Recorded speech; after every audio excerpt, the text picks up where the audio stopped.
मेरे बच्चे, तुम जिस दर्द से गुजरे हो, जो कुछ भी सहा है, उसे शब्दों में बयान करना मेरे लिए मुश्किल है। एक एक करके सब कुछ तुमसे छिन गया।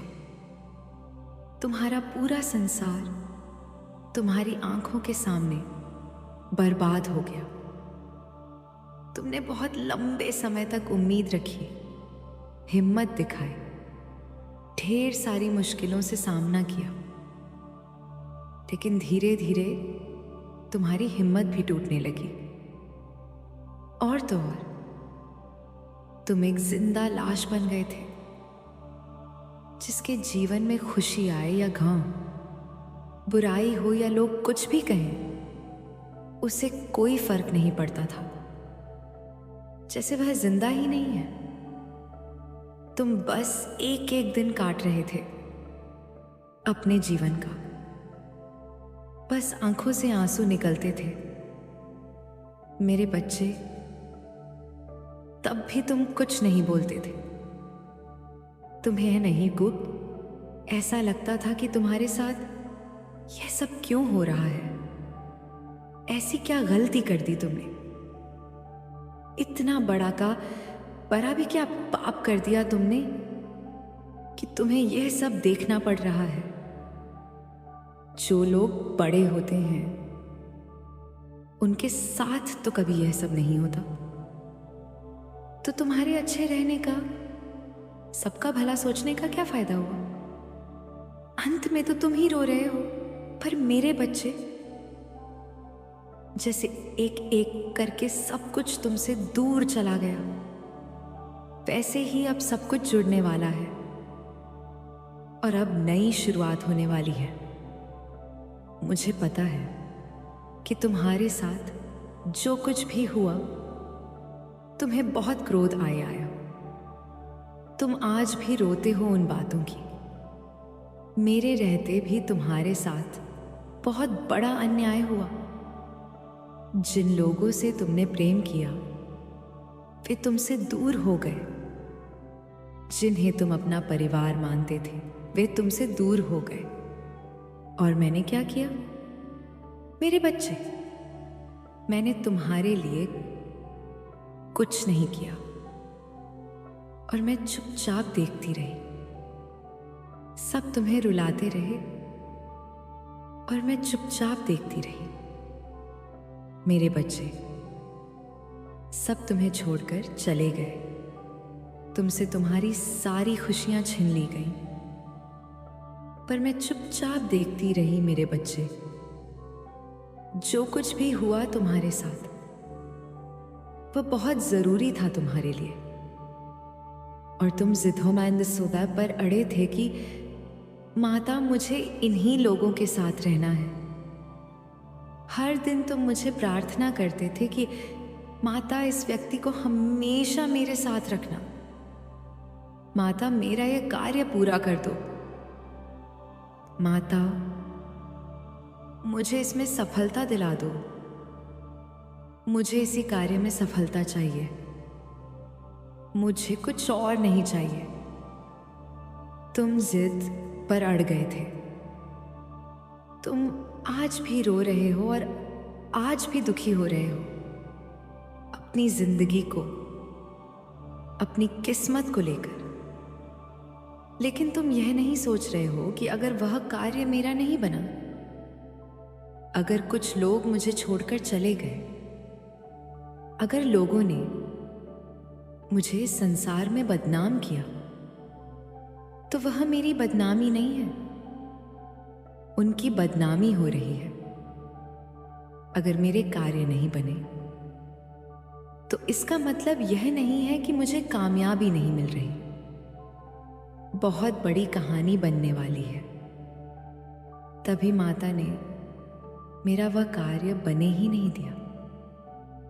तुम खुद सोचो मेरे बच्चे, तुम जिस मार्ग पर चलकर सफलता पाना चाहते थे, अगर तुम उस मार्ग में बहुत अंदर तक चले जाते, तुमने बहुत मेहनत कर ली होती और तुमने अपना सब कुछ दांव पर लगा दिया होता, उसके बाद अगर तुम असफल हो जाते तो मुझे पता है तुम्हें तकलीफ होती, क्योंकि तुम अकेले होते। वह लोग हंसते तुम्हारे आंसुओं पर, तुम्हें हर चीज से तकलीफ होती, पर तुम आने वाले वक्त को नहीं देख पा रहे हो। तुम्हारी माता देख रही है। तो बस अपनी माता पर यकीन रखो, वह कभी तुम्हें बुरा नहीं सोच सकती। मैं कभी तुम्हें रुला नहीं सकती। मेरे बच्चे, तुम अपनी जिद में रो रहे हो जैसे एक छोटा बच्चा रोता है, और जब उसकी माँ उसे ठीक करने के लिए कड़वी दवाई पिलाती है तो वह और भी जोर से रुदन करता है, यह सोचकर कि उसकी माँ उसे क्यों दुखी कर रही है। क्या किसी माँ से प्रेम नहीं होता? अगर वह अपनी माँ से प्रेम करती है तो क्या वह उसे कड़वी दवाई नहीं देगी? और यही दवाई तुम्हारी बीमारी ठीक करने के लिए बहुत जरूरी है।